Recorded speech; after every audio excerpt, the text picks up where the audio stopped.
अभी प्राकृतिक चिकित्सालय में प्रकृति के सानिध्य में काशीराम जी दिखा रहे हैं कैसे प्रकृति गुड़हल के फूलों को कली से फूल में परिवर्तित होते हुए दिखा रहे हैं।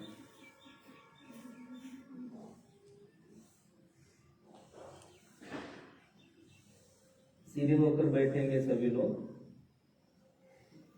3 बार ओम का उच्चारण करें।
भस्त्रिका से प्रारंभ करेंगे रोज की तरह।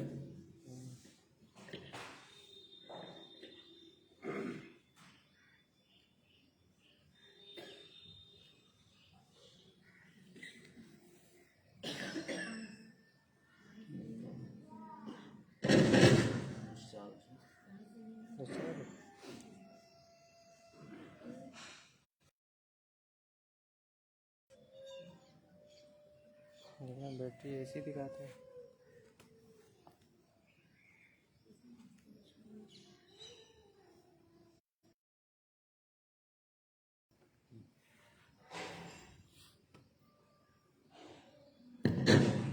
भस्त्रिका से प्रारंभ करें।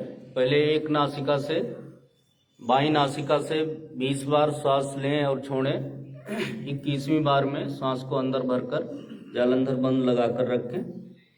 फिर बाईं नासिका से ही छोड़ दें। उसके बाद दाहिनी नासिका से यही क्रम, फिर दोनों नासिका से प्रारंभ करें।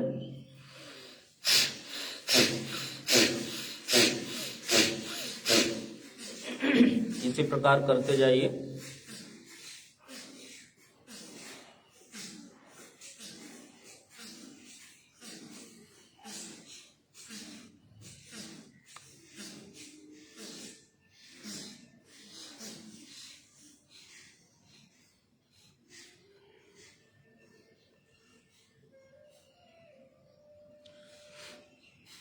बाईं नासिका से ही श्वास को अंदर भरकर यथाशक्ति रोकने का प्रयास करें।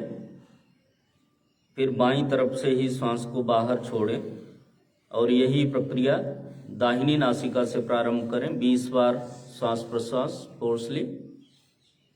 21वीं बार में श्वास अंदर भरकर रोकना।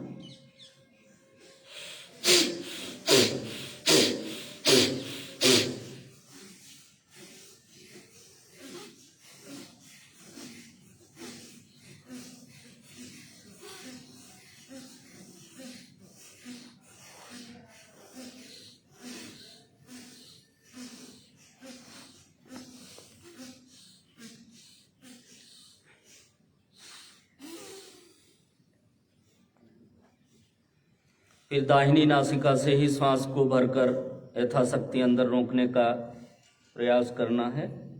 उसके बाद दाहिनी से ही श्वास को बाहर छोड़ देना है।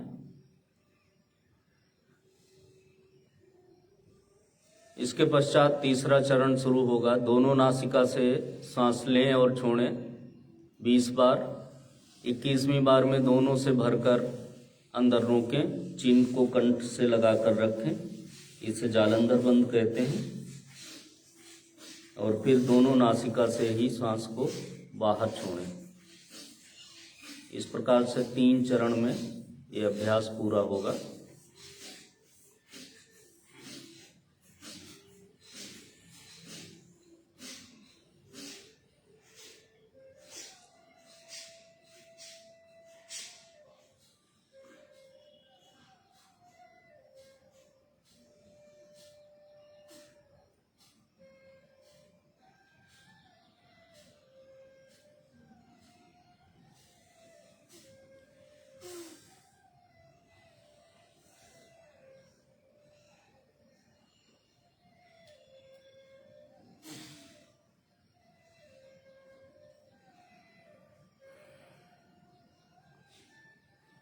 थोड़ा सा विश्राम, फिर अगला अभ्यास करेंगे सिंह क्रिया। सिंह क्रिया सभी परिचित हो गए हैं, जो नए लोग हों वो समझ लें। पहले हम जीभ को बाहर निकालकर 21 बार सांस लेंगे और छोड़ेंगे मुंह से ही। फिर जीभ को अंदर तालू में लगा लेंगे और फिर 21 बार सांस प्रश्वास करेंगे। अंत में नासिका से सांस भरकर चिन्ह को कंठ से लगा लेंगे, इसे जालंधर बंद कहते हैं, पहले भी बताया है। और सांस को अंदर ही रोकने का प्रयास करेंगे, जितना अधिकतम रोक सकते हैं। फिर दोनों नासिका से सांस को बाहर छोड़ देंगे। तो पहले जीभ को बाहर निकालकर मुंह से श्वसन शुरू करें फोर्सली।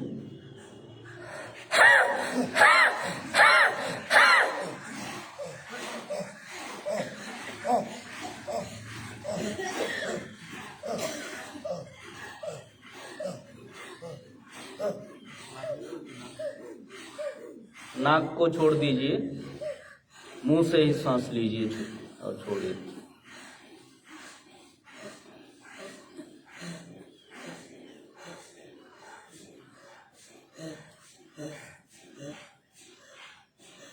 फिर जीभ को उलटकर तालू से लगाना है और पुनः 21 बार श्वसन करना है।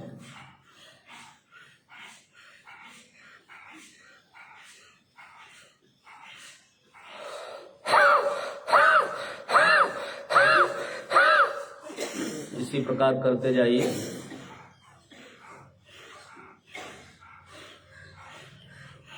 इम्यूनिटी को बढ़ाने के लिए, फेफड़ों की कार्य क्षमता बढ़ाने के लिए, किसी भी संक्रमण को समाप्त करने के लिए, गले से संबंधित रोगों को दूर करने के लिए, थायराइड पैराथायराइड ग्लैंड को संतुलित करने के लिए, खर्राटों को दूर करने के लिए ये अभ्यास अत्यंत उपयोगी है।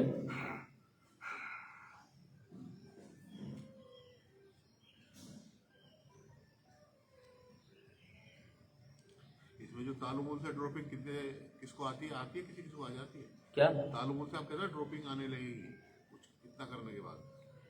वो तो इसका कोई पैरामीटर नहीं है, व्यक्ति के अभ्यास पर निर्भर है।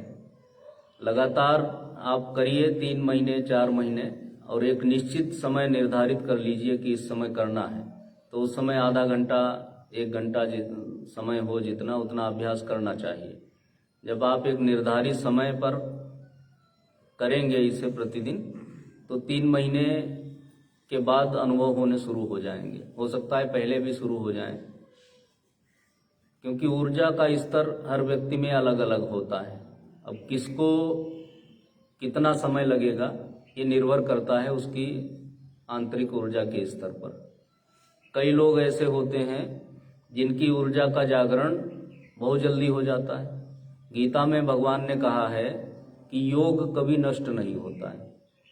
इस जन्म में जितना कर लिया, अगले जन्म में वहीं से प्रारंभ हो जाएगा।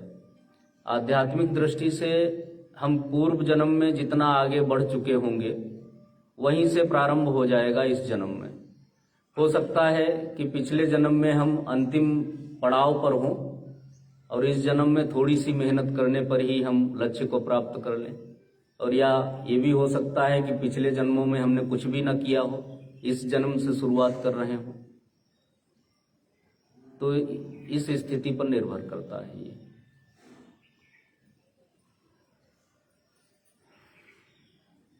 हथेलियों को रगड़कर गले पर मसाज कर लें, सलाइवा को अंदर निगल लें।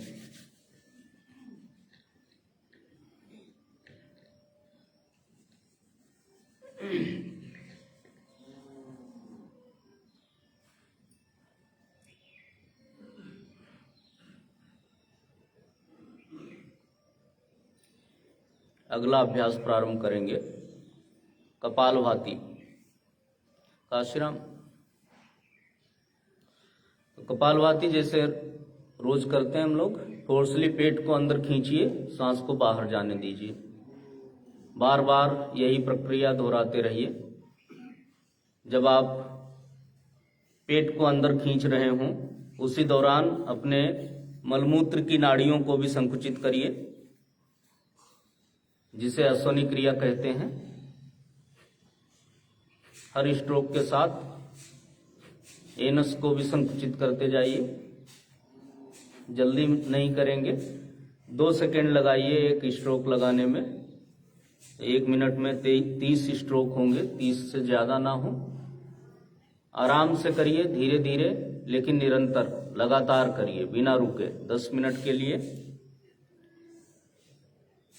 खेचरी मुद्रा को भी लगाकर रख सकते हैं। अपनी जीभ को उलटकर पीछे की ओर ले जाइए, तालू से लगाने का प्रयास करिए। अधिकतम जितना पीछे ले जा सकते हैं जीभ को, उतना कोशिश करें। इससे नेत्र ज्योति भी बढ़ेगी। सिर्फ आंखों से संबंधित जो मसल्स हैं उन पर भी प्रभाव पड़ता है जब तालू पे हम जोर लगाते हैं जिह्वा का, तो इसलिए नेत्र ज्योति भी बढ़ती है खेचरी मुद्रा से। अन्य जो लाभ बताए थे वो तो हैं ही। हस्त मुद्रा भी लगाकर रखिए, आपके लिए जो उपयोगी हो उस मुद्रा का चयन करिए। 5 उंगलियों को आपस में स्पर्श करने से शरीर में अलग अलग प्रकार की ऊर्जा का जागरण होता है। पहली उंगली अंगूठे से लगाने पर मस्तिष्क संबंधी विकार दूर होते हैं।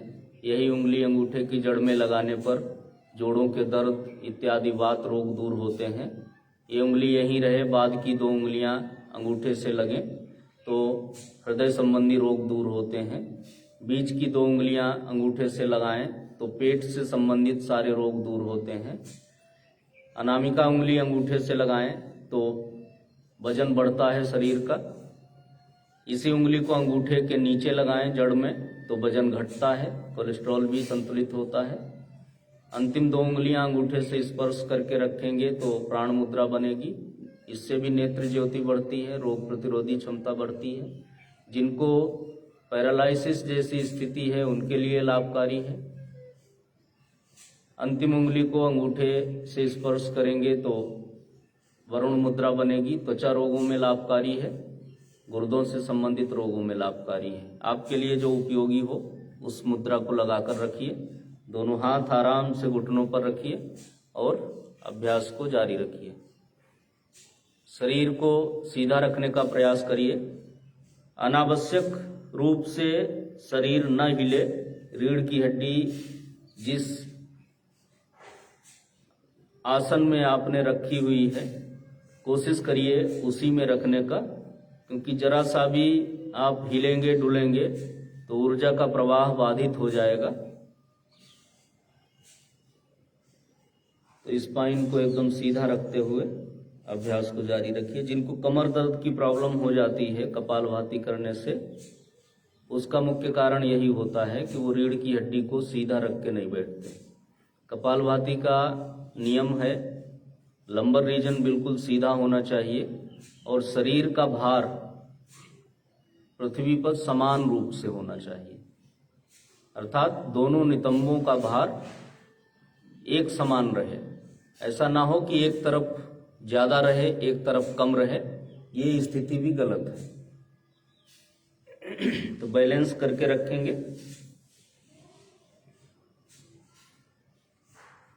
कल बात की थी हम लोगों ने, नाश्ता क्या होना चाहिए, ब्रेकफास्ट में क्या शामिल होना चाहिए हमारे, उसके विषय में। तो वो 3-4 विकल्प ब्रेकफास्ट के लिए बताए गए थे। उसके बाद भोजन का क्रम आता है दोपहर के भोजन का। तो दोपहर के भोजन में भी सामान्य रूप से, जैसा पहले दिन बताया था कि प्रकृति ने जो दिया उसको कम से कम रूप बिगाड़कर उपयोग में लीजिए, या उसी रूप में लीजिए तो सबसे बेहतर है। तो जो भी भोजन हो हमारा दोपहर का, उसमें पहले तो कच्ची खाने योग्य जो सब्जियां हैं वो अपने शरीर के अनुपात में उसकी जो मात्रा है वो निर्धारित कर लीजिए। नाश्ते को भी अगर आप फल ले रहे हैं तो शरीर के वजन के अनुसार उनकी मात्रा का निर्धारण कीजिए। तो कितना होना चाहिए? जो फलों की मात्रा है नाश्ते में, वो हमारे शरीर का जितना वजन है उसका प्रति किलो 10 ग्राम के हिसाब से निर्धारित कर लीजिए।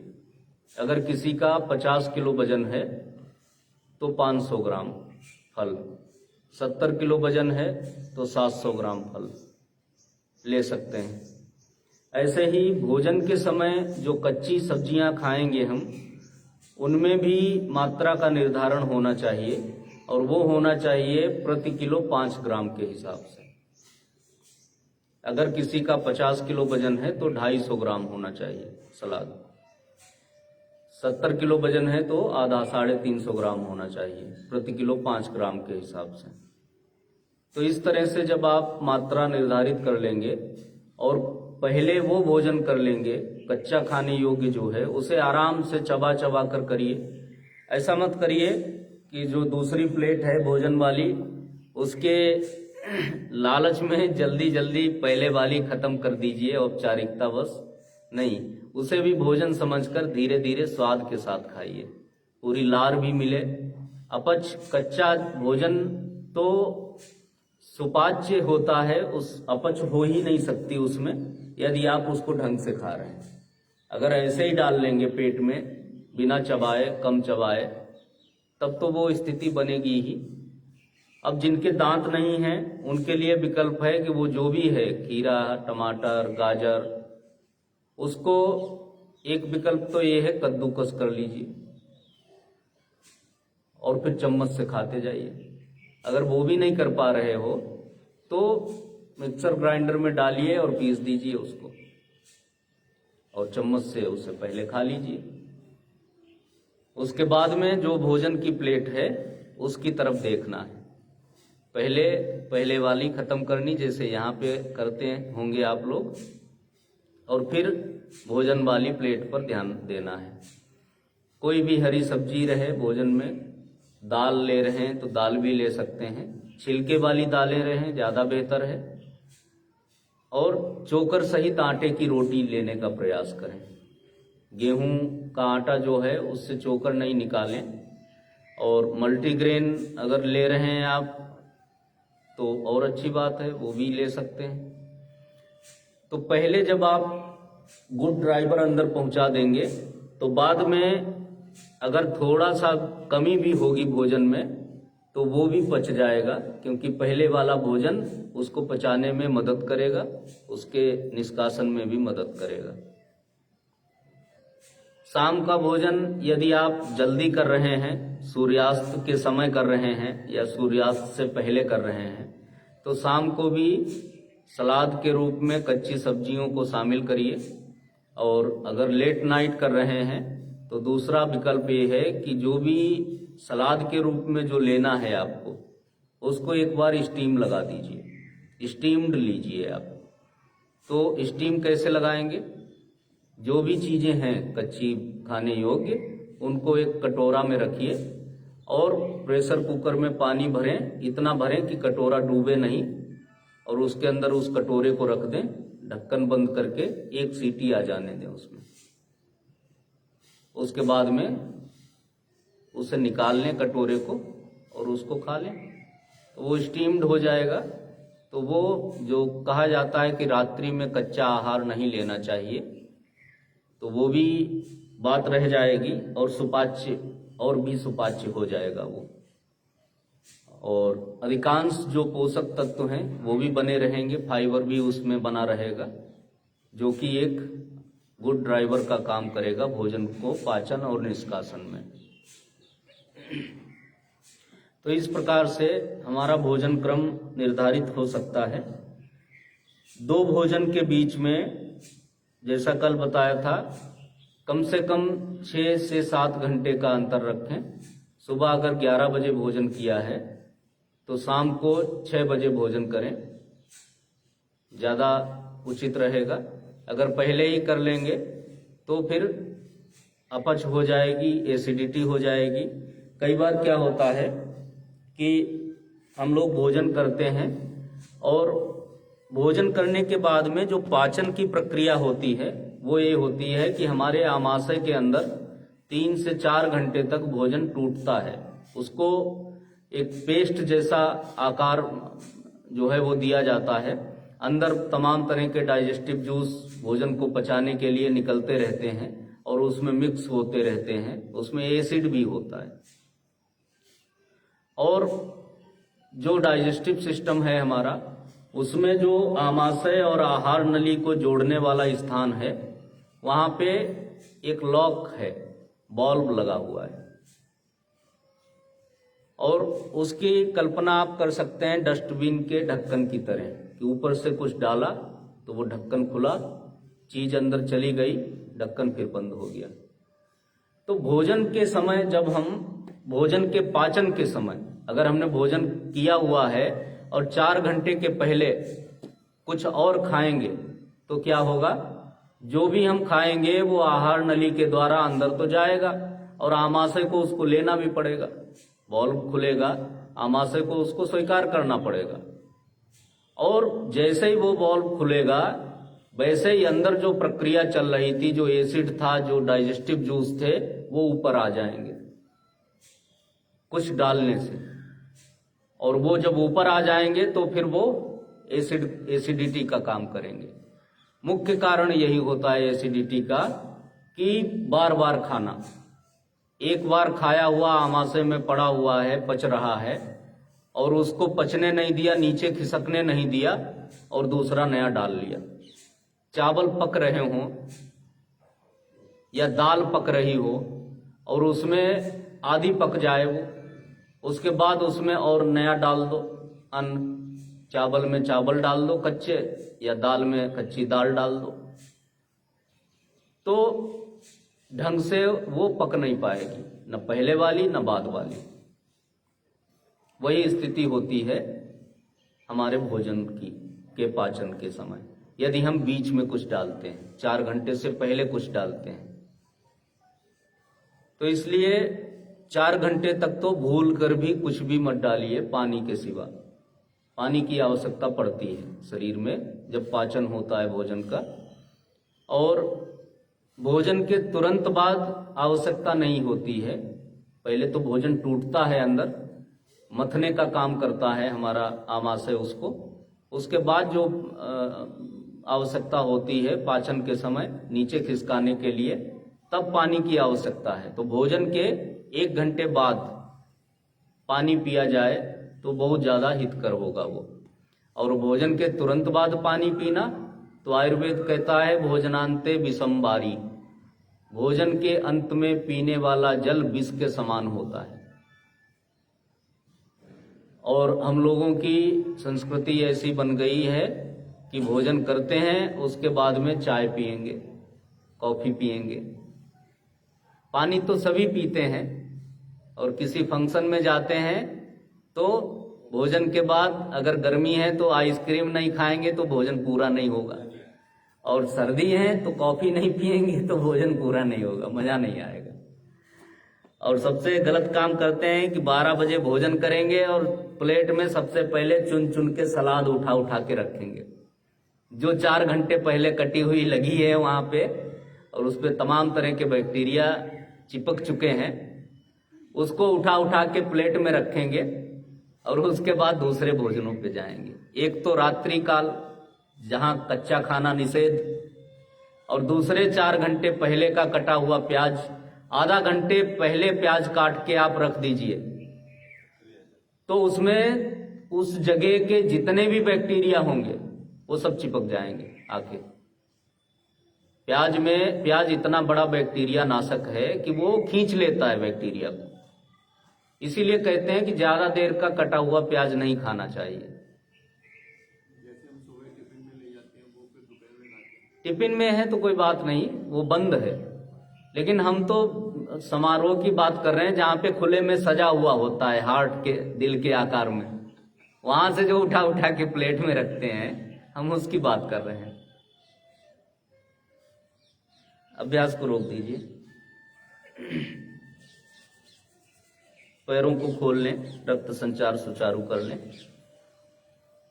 तो कभी भी भोजन के बाद में न तो चाय, न कॉफी, न आइसक्रीम जैसे पदार्थ लेने चाहिए और ना तो पानी पीना चाहिए। बस मुंह साफ हो जाए इतना ही पानी पीना उचित है।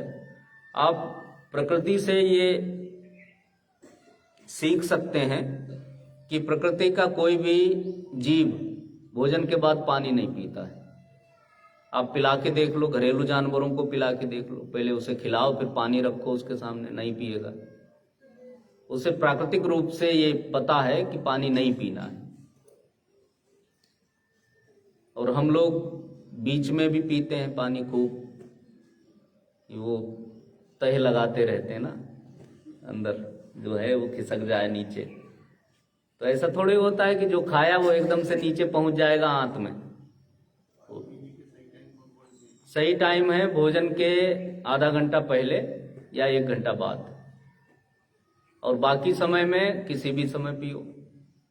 भोजन का ये इतना बचाव रखना चाहिए।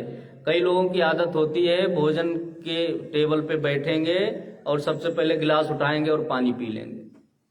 ये भी बहुत गलत है, क्योंकि भोजन के समय हमारी जठराग्नि, जैसे ही मन में विचार आता है, देखिए विचार शक्ति बहुत बड़ी शक्ति है अपने आप में, तो जैसे ही मन में विचार आता है भोजन करना है, भूख लगने लग जाती है। स्कूल में जब पढ़ते थे घंटी बजती थी इंटरवल की तो एकदम से भूख लग जाती थी, फिर सब्र नहीं होता था, और जब तक पढ़ते रहते थे तब तक भूख का पता ही नहीं चलता था। तो जैसे विचार मन में आया भोजन करना है, तो अंदर इतना बड़ा सेंसर लगा हुआ है कि जठराग्नि एकदम से प्रबल हो जाती है और वो इंतजार करने लगती है कि भोजन आए और हम उसको ग्रहण करें। और जब जठराग्नि प्रबल है और हमने उठा के पानी का गिलास डाल दिया, तो आग के ऊपर पानी डाल दोगे तो क्या हाल होगा? बुझ जाएगी ना आग। तो जठराग्नि बुझ गई, और जठराग्नि बुझ गई तो जो भोजन करोगे तो वो पचेगा नहीं, फिर अपच हो गई। अपच होगी तो फिर गैस भी बनेगी, एसिड भी बनेगा, कब्ज भी होगी, सब कुछ होगा। तो भोजन के तुरंत पहले भी पानी नहीं पीना। हाँ, आधा घंटा पहले पिया जा सकता है। अभ्यास को पुनः शुरू कर लें 5 मिनट के लिए, और भद्रासन में करें, दोनों तलवों को जोड़कर।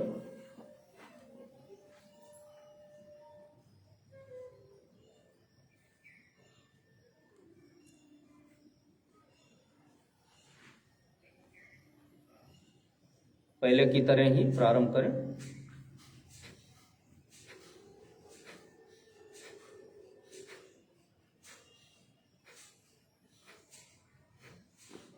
करते जाइए 5 मिनट के लिए। और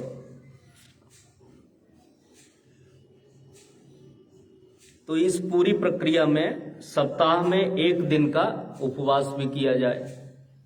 अच्छा, ये भी होगा कि सामाजिक व्यक्ति जो है वो बिल्कुल ऐसे आहार पे आ जाए, ऐसा भी संभव नहीं है, क्योंकि उसे बाहर भी जाना है, पार्टियों में भी जाना है, रिश्तेदारी में भी जाना है। वहां तो अपने बस में नहीं है ना कि जैसा हम भोजन करते हैं वैसा ही मिल जाए। तो सप्ताह में 1 दिन का उपवास कर लिया जाए। तो अगर हमने बीच में 1 आध दिन इस तरह का भोजन किया भी है तो वो बराबर कर देगा वो उपवास, वो एक सप्ताह में जितने विकार शरीर में एकत्र हुए उनका सबका शोधन हो जाएगा, सब एक दिन के उपवास से।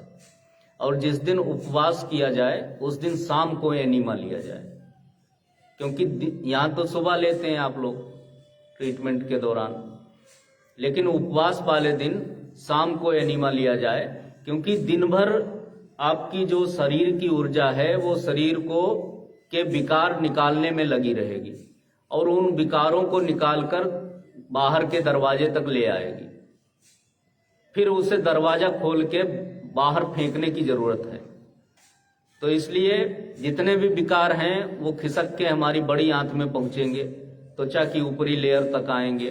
तो कुछ ऐसा भी कर लो जिससे पसीना निकल जाए, कुछ नहीं है तो पॉलीपैक कर लो।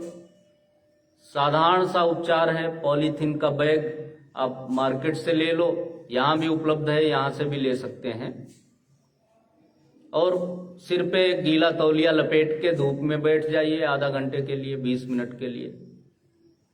बिना परिश्रम किए त्वचा पूरी तरह से सक्रिय हो जाएगी और पसीने के रूप में तमाम तरह के विकार, उसमें यूरिक एसिड का भी अंश होगा,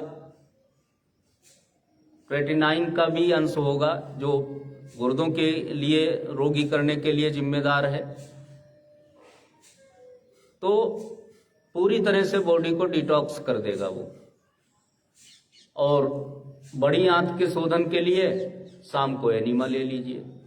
तो एनीमा भी साधारण रूप से स्वयं ले सकते हैं, सेल्फ एनीमा भी कर सकते हैं, किसी दूसरे की आवश्यकता नहीं है। यहाँ तो आपको थेरेपिस्ट एनीमा देते हैं। घर में यदि एनीमा लेना है तो आप बैठकर भी ले सकते हैं। उसके लिए सबसे अच्छा तरीका है, एनीमा पॉट को अपने कमोड के पीछे टांग लीजिए। उसका पाइप इतना लंबा रहे कि आप जब सीट पे बैठें तो वो आराम से एनस तक पहुंच सके, इतनी ऊंचाई पे टांग दीजिए पीछे। उसके बाद में कमोड पे बैठ के कैथेटर को इंसर्ट कर लीजिए एनस में और पानी खोल दीजिए, उसमें पानी डाल लीजिए। पहले नीम पानी नहीं बना सकते तो पानी गुनगुना करके एक नींबू का रस निकालकर कपड़े से या छन्नी से छान के डाल दीजिए। नींबू के रेसे उसमें ना जाए, नहीं तो वो एनीमा का जो कैथेटर का छिद्र है उसको बंद कर सकते हैं। तो नींबू का रस मिलाकर उस गुनगुने पानी का एनीमा सीट पे बैठे बैठे लिया जा सकता है। इसमें ये भी खतरा नहीं है कि जो लोग रोक नहीं सकते एनीमा का पानी, तो उनके लिए भी खतरा नहीं कि भाई नहीं रोक सकते, प्रेशर आ रहा है तो तुरंत बंद करके कैथेटर निकाल दीजिए और फ्रेश हो लीजिए। और यदि आपका बाथरूम बड़ा है, वहां पर आप छोटा सा टेबल डाल सकते हो, तो एक टेबल डाल लीजिए। ज्यादा इतना लंबा टेबल डालने की जरूरत नहीं है, आप 3-4 फीट लंबा टेबल भी डालोगे तो भी काम चल जाएगा। 4 फीट लंबा टेबल डाल के और सीधे लेट जाइए, पैरों को मोड़कर। यहाँ तो करवट लेकर लेटते हैं, अगर करवट लेकर लेटना है, दूसरा व्यक्ति कोई है सहयोगी, तो फिर दाहिनी करवट लेट कर लेना चाहिए, क्योंकि हमारा मलाशय है बाईं तरफ, और जब हम राइट साइड टर्न होके लेटेंगे तो मलाशय से होता हुआ बड़ी आंत में पानी अंतिम सिरे तक पहुंचेगा। और फिर कुछ देर बाईं करवट लेट जाया जाए कि जो पानी पहुंचा है वो मल को लेके वापस आ जाए मलाशय तक। उसके बाद में फिर शौच के लिए जाना चाहिए। लेकिन सेल्फ एनीमा ले रहे हैं तो इस तरह से पैरों को मोड़कर लेट जाएं, सामने की दीवार पर डिब्बा एनीमा का पॉट टंगा रहे और पाइप को लेके इधर साइड से लेके और एनस में अपने आप इंसर्ट कर सकते हैं। उसके बाद जब पानी शुरू हो जाए तो पेट पर बाईं तरफ से दाहिनी तरफ इस तरह से अर्धचंद्राकार मालिश करते रहे, पूरा पानी अपने आप चढ़ जाएगा। उसके बाद उसका टोटी बंद करके कैथेटर निकाल दें। कुछ देर चाहें, अगर प्रेशर नहीं बना है तो दाहिने से बाईं तरफ इस तरह से मसाज करें और उसके बाद शौच के लिए चले जाएं। तो ये सेल्फ एनीमा हो जाएगा, किसी की जरूरत नहीं इसमें। एनीमा पॉट भी मार्केट में आसानी से मिल जाता है, यहाँ पर भी उपलब्ध है, आप यहाँ से भी ले जा सकते हो।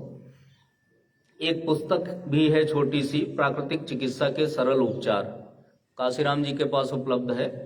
तो वो भी ले सकते हैं। यहाँ पर जो भी उपचार आप लोग ले रहे हैं उनकी सबकी क्रिया विधि, उनके लाभ, उनका क्रिया प्रतिक्रिया, उनके क्या सावधानियां हैं, ये सब कुछ दिया हुआ है उसमें, और घर में कैसे किया जाए ये भी दिया हुआ है। तो वो भी ले सकते हैं आप लोग। अभ्यास को रोक दीजिए।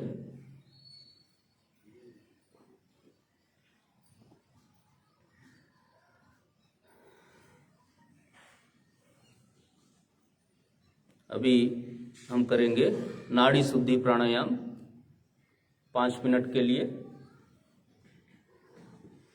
दाहिनी नासिका बंद करके पहले बाएं से सांस लें, बाएं से ही छोड़ दें, फिर बाईं बंद करके दाहिने से लें, दाहिने से ही छोड़ दें, पुनः बाएं से लें, बाएं से छोड़ें। इसी क्रम को बार बार दोहराते रहें।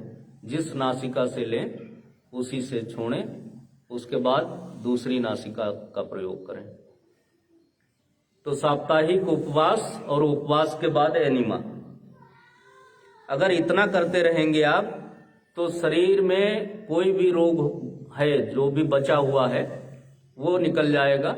और कल कुछ और उपचार बताएंगे आपको जो घर में आपको कंटिन्यू रखने हैं कुछ दिनों तक। और अगर तो उस दिन विकल्प दिया है ना, रसाहार कर लीजिए, फलाहार कर लीजिए, अन्न नहीं लेना, वो भी उपवास माना जाएगा। और शाम को उस दिन भी एनीमा ले लीजिए। शाम का आहार लेने से पहले लीजिए। जैसे सुबह दोपहर शाम 3 बार फल लेने हैं आपको दिन में, तो सुबह दोपहर के फल ले लीजिए और शाम को फल लेने के पहले एनीमा ले लीजिए, उसके बाद फल ले लीजिए। तो वो भी एक उपवास का ही रूप होगा। जलोपवास हो सके तो बहुत ही अच्छी बात है। खाली आप नींबू पानी दिन भर लेते रहिए, चाहे तो थोड़ा सा शहद उसमें मिक्स कर सकते हैं पानी में, तो दिन भर आप इसी को लीजिए और अच्छी बात है। ये नहीं ले सकते तो जूस और सब्जियों के सूप पर रह जाइए। पूरे दिन हर 2 घंटे पे आप 1 गिलास सूप ले लीजिए या जूस ले लीजिए, भूख नहीं लगेगी। और इससे भी काम नहीं चलता है तो दिन में 3 बार फल ले लीजिए अपने वजन के अनुसार। जैसे बताया है 70 किलो वाला व्यक्ति 700 ग्राम फल ले ले, 50 किलो वाला 500 ग्राम ले ले और 3 बार ले ले दिन में, तो वो शरीर का शोधन भी हो जाएगा और भूख भी आपकी परेशान नहीं करेगी। कोशिश करिए श्वास की आवाज नहीं आए, श्वास लेने और छोड़ने में आवाज ना आए। आराम से धीरे धीरे श्वास को अंदर आने दीजिए और धीरे धीरे ही वापस बाहर छोड़िए। श्वास लेने से छोड़ने में समय अधिक लगाइए, इसके लिए मन ही मन काउंटिंग भी करते रहेंगे। तो इस प्रकार से हम अपनी जीवन शैली को रख सकते हैं। और फिर कहा गया है ना कि आपने अपना आहार ठीक कर लिया, विहार ठीक कर लिया, तो विचार अपने आप ठीक हो जाएंगे। रहन सहन ठीक है, हमारा भोजन ठीक है, तो फिर विचार भी उसी तरह के निर्मित होंगे। कहा जाता है जैसा अन्न वैसा मन, जैसा अन्न शरीर में जाएगा उसी प्रकार का मन बनेगा और उसी प्रकार के विचार शरीर में आएंगे। और विचार शक्ति इतनी प्रबल होती है कि मन में अगर कोई विचार घर कर गया कि ऐसा है, तो वास्तव में शरीर में ही नहीं बाहर भी उसी तरह के परिवर्तन होने शुरू हो जाते हैं। विचार शक्ति में इतनी प्रबलता है कि एक दृढ़ संकल्प कर ले कोई व्यक्ति और उसके लिए व्यवस्थाएं ना हो उस संकल्प की पूर्ति के लिए, लेकिन यदि संकल्प दृढ़ है, मन में पूरे विश्वास के साथ हमने वो विचार प्रेषित किया हुआ है, तो बाहर का जो जगत है, जो ईथरीय जगत है, जिसको हमारे धर्म शास्त्रों में ईश्वरीय जगत कहा जाता है, विज्ञान उसको ईथरीय जगत कहता है, तो ईथर में वो विचार जब तैरेंगे हमारे, तो वो विचार जाके उन परिस्थितियों से संबंधित लोगों पे अटैक करेंगे जो वो परिस्थितियां हमारे लिए निर्मित कर सकते हैं ताकि वो संकल्प पूरा हो जाए। ऐसे बड़े उदाहरण हैं, आप लोगों ने पढ़े होंगे कि कोई संत थे, उन्होंने भंडारा का आयोजन कराया, आश्रम में अन्न का एक दाना भी नहीं था, शिष्य सब परेशान कि कैसे होगा कैसे होगा, लेकिन उनके संत के मन में दृढ़ विश्वास था कि होगा, कहीं से भी हो ठाकुर जी करेंगे उसको। सब आसपास के गांव के लोग आके बैठ गए पंक्ति में, पत्तलें उनके सामने बिछा दी गई और भोजन है ही नहीं वहां पे, तैयार नहीं। अब चेले चपाटे उनके डर के भागने लगे कि अब तो पिटेंगे। तो बाबा जी ने बुला तो लिया सबको और व्यवस्था है नहीं। तो उनके पास जाके कुछ शिष्य और गए और बोले बाबा जी अब क्या करेंगे। उन्होंने कहा शांत रहो, विश्वास रखो। और कुछ ही क्षणों बाद वो क्या देखते हैं कि आश्रम के गेट पे आके 2-3 ट्रक रुके और एक सेठ जी उतरे और बोले कि महाराज जी हमने संकल्प किया था कि ये भोजन हम आज के दिन वितरित करेंगे, तो मन में आया कि क्यों ना आपके आश्रम में ही इसका हम शुभारंभ करें, तो आप इसे कृपया स्वीकार करिए। और उनका संकल्प पूरा हो गया। महाभारत में भी उदाहरण मिलता है, एक कथा आती है कि दुर्वासा ऋषि बड़े क्रोधी थे, उनको बात बात पे गुस्सा आ जाती थी और श्राप दे देते थे। तो एक दिन दुर्योधन ने जानबूझ के पांडवों की तरफ भेज दिया। पांडव तो जंगल में अज्ञातवास में थे, वहां पे इतने भोजन की व्यवस्था तो थी नहीं। हालांकि द्रौपदी को भगवान ने एक ऐसा पात्र दिया हुआ था कि जब तक द्रौपदी भोजन नहीं करती, अच्छे पात्र, तब तक उस पात्र से कितना भी भोजन निकाला जा सकता था। लेकिन दुर्योधन ने ऐसे समय पे उनको भेजा था कि उस समय द्रौपदी भी भोजन कर चुकी थी। लेकिन वो दुर्वासा आ गए और उन्होंने कहा कि शिष्यों समेत हम भोजन करेंगे आपके यहाँ। अब तो पांचों भाई डर गए, बोले तो बड़े क्रोधी हैं, भोजन है नहीं, भोजन नहीं मिलेगा तो ये श्राप दे देंगे निश्चित। लेकिन द्रौपदी को दृढ़ विश्वास था, उनकी इच्छा शक्ति इतनी प्रबल थी कि भगवान तुरंत वहां पे प्रकट हुए और अच्छे पात्र में चावल का एक दाना बचा रह गया था लगा हुआ, वो उठा के ग्रहण कर लिया। और सारे के सारे संत स्नान करते ही करते डकारे मारने लगे, बोले अब भोजन नहीं करेंगे, तो पेट भर गया। तो विचार शक्ति बड़ी प्रबल होती है।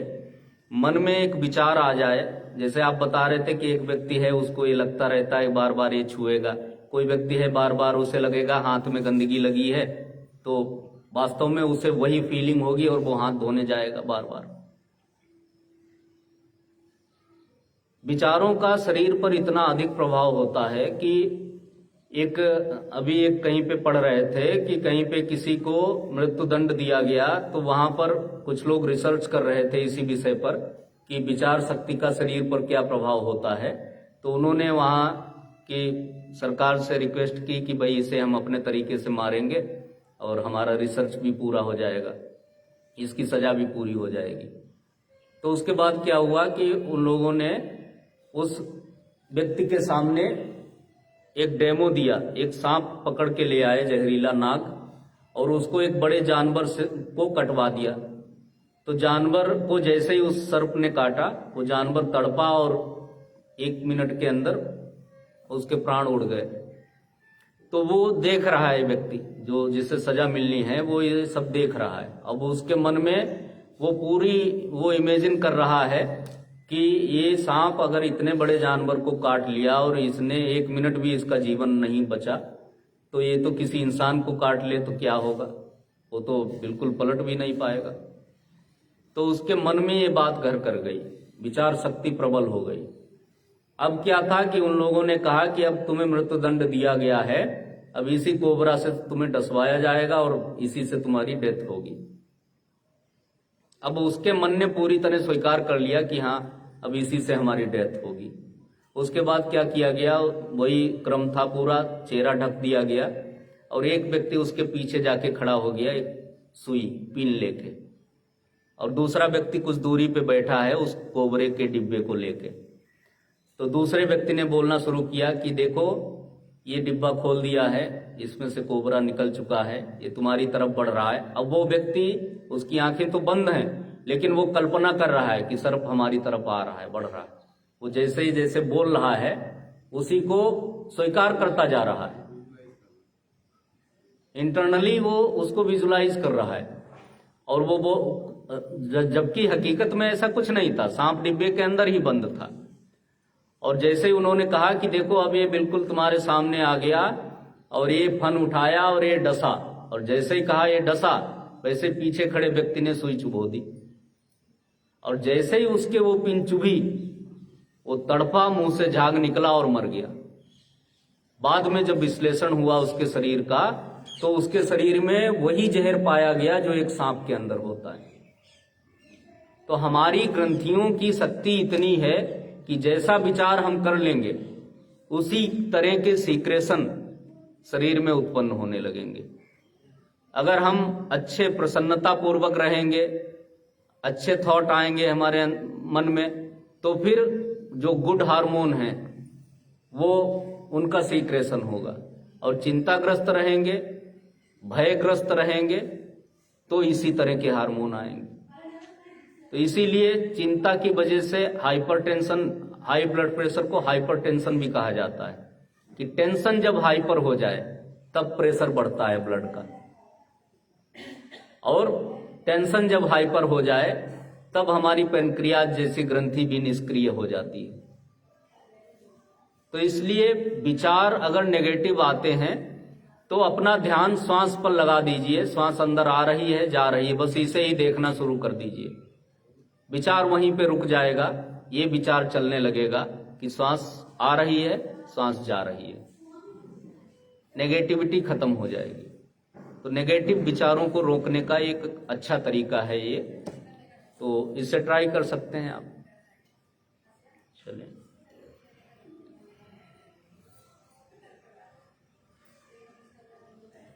अगला अभ्यास कर लें, कर्ण शक्ति विकासक। तो उसमें पहले श्वास भरें, नासिका को बंद करें, मुंह फुलाएं और कपालभाति की तरह स्ट्रोक लगाएं।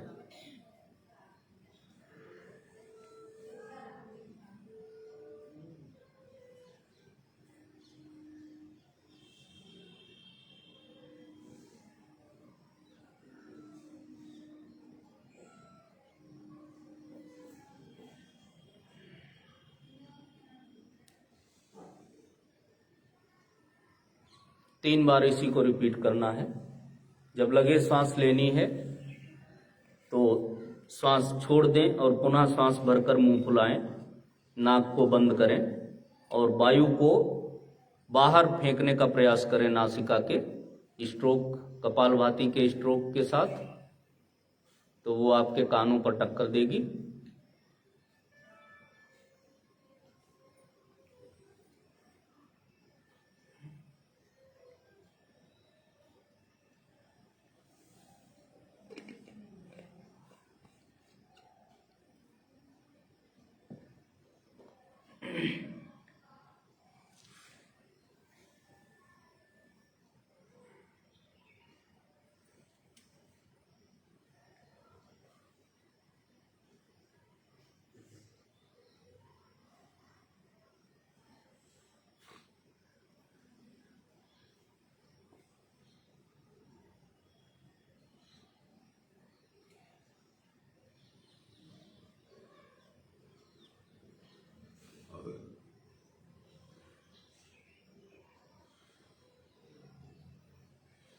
अभ्यास पूरा हो जाए तो हथेलियों को कटोरी जैसा बना के और कानों पे पंप करेंगे।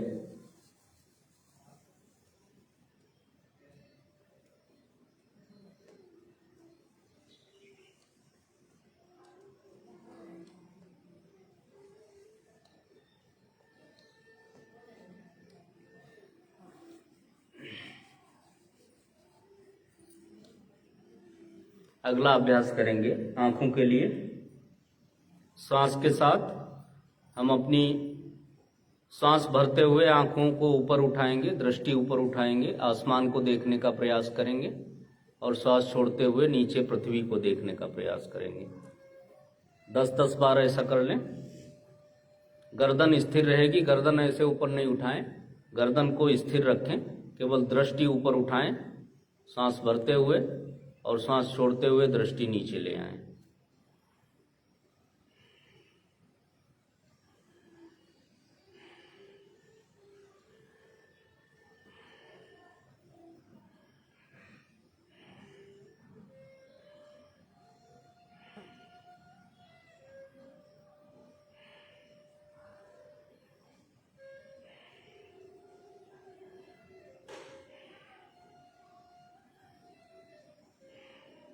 दस बार हो जाए तो आंखें बंद कर लें, थोड़ा सा विश्राम दें आंखों को।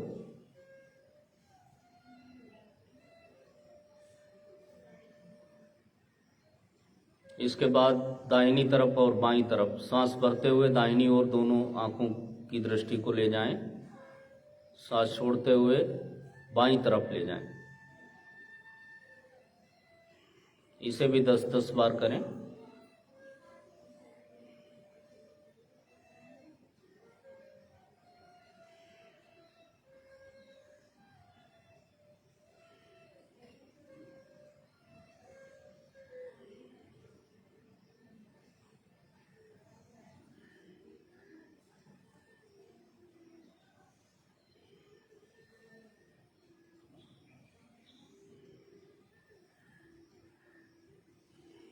दस 10 बार हो जाए तो आंखें बंद कर लें, आंखों को विश्राम दें।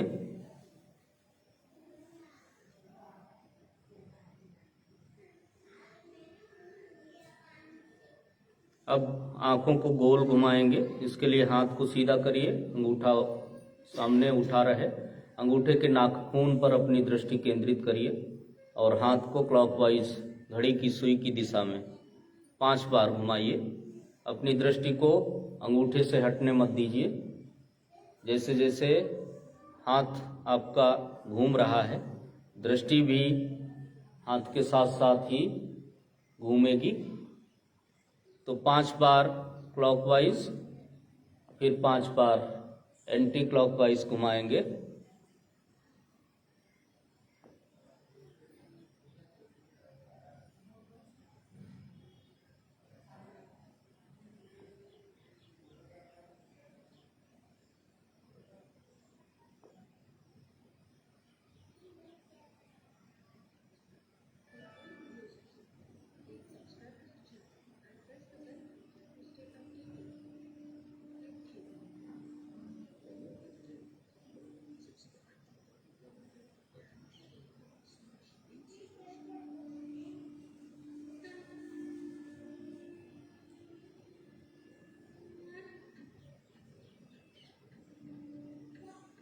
पाँच बार हो जाए तो फिर अभ्यास रोक दें, आंखों को बंद कर लें।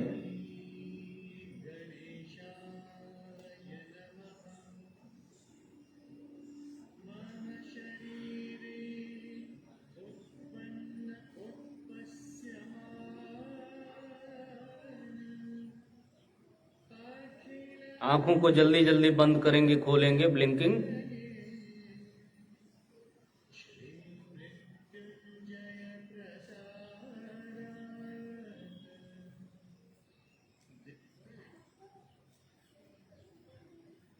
रिलैक्स, धीरे से आंखें बंद कर लें।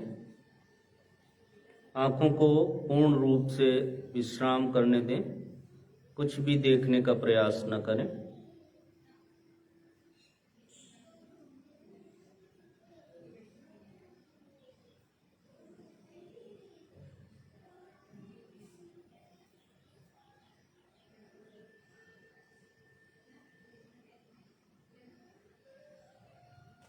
हथेलियों को रगड़कर गर्म करें, आंखों पर हल्के से सेंक दें।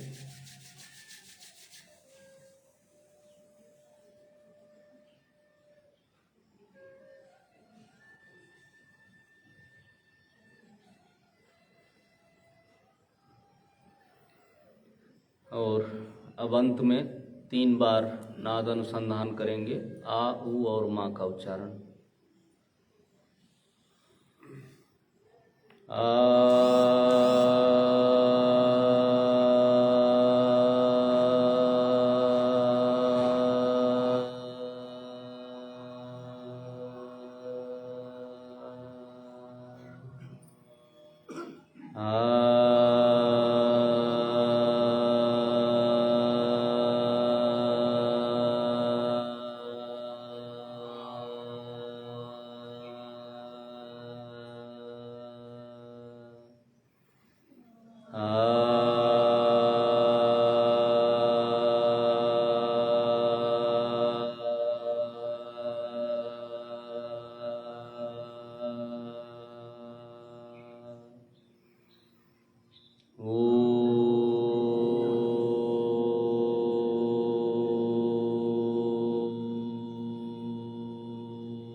आंखें बंद रखिए, मानसिक रूप से ओम का जप करें, अपना ध्यान भ्रू मध्य में केंद्रित करें।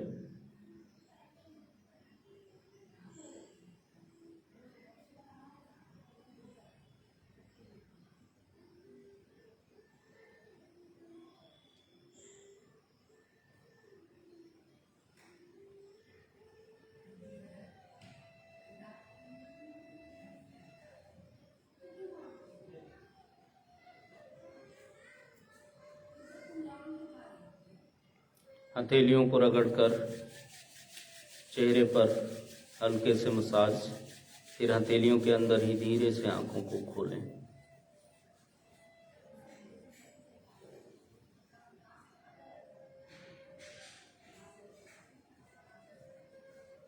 ओम सभी को राधे राधे।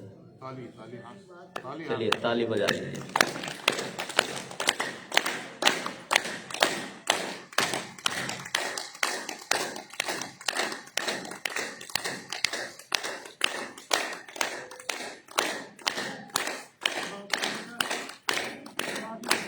हंस लीजिए, छुट्टी वाली हंसी ताली बजाते हुए।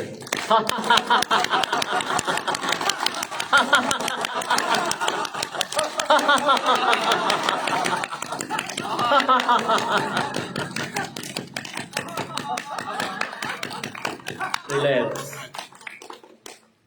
एक्यूप्रेशर हो गया सारे रिफ्लेक्स पॉइंट का। जय श्री कृष्ण।